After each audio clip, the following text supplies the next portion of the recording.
Hello guys, welcome to the Devlog.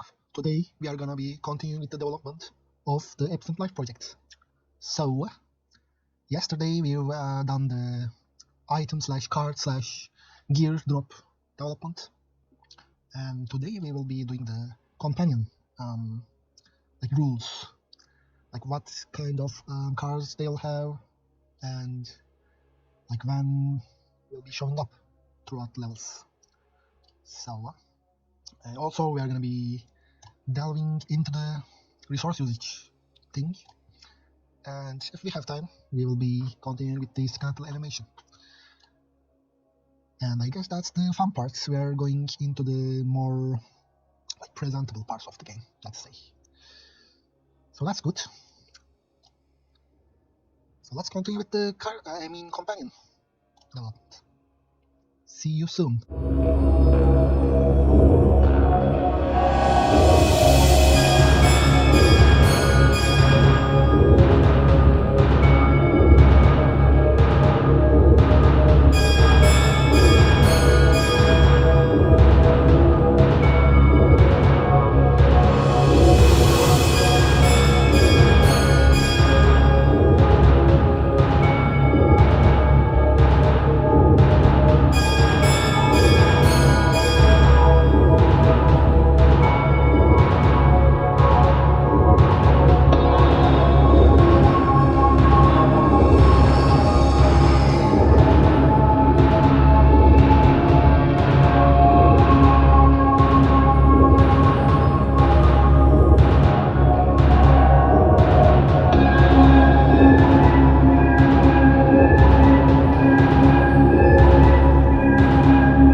Hello guys, once again.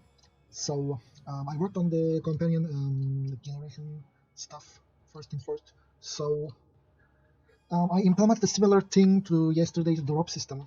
So like these drop rules here, I implemented the spawn rules.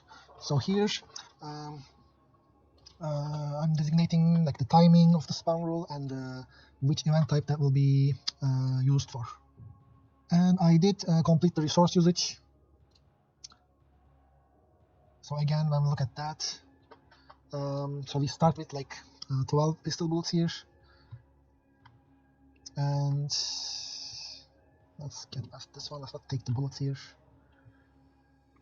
So for example, in the shop, okay, so this shop doesn't use bolts, but well, oh, well, I guess I could sell my boots, but let's go in this one first. Okay. So now, for example, each of these cards like cost 3 bullets. So when I use this card, my bullets will decrease.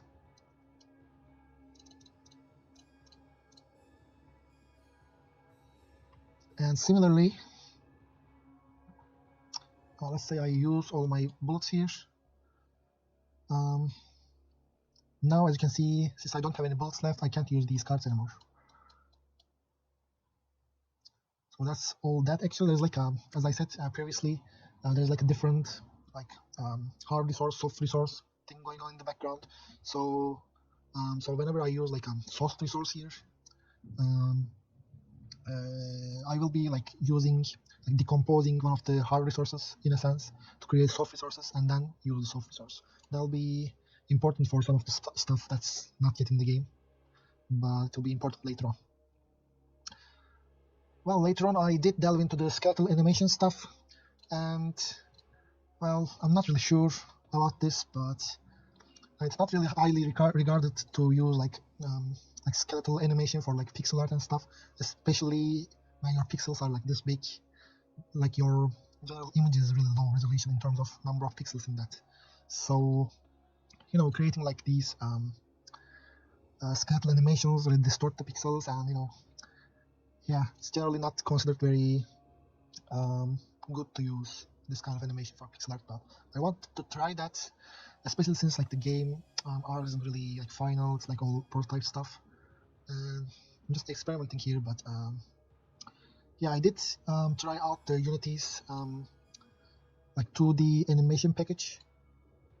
Here it is in preview for this version of Unity, but I wanted to try out that. There's also Anima 2D or Anima 2D or whatever, and that's also very similar. But the main thing is to just go into here, the skinning editor, and just like how are you like creating this general, you know, geometry, like sprite geometry, and then the weights of the vertices here. That's very, very important to get like nice results with the pixel art. I don't think it was gonna be this difficult. Well, it wasn't really, let's not say difficult, but like general workflow is a little bit complicated, and I really don't decide on what kind of like style to just to go for here, you know. And yeah, it's really bare bones.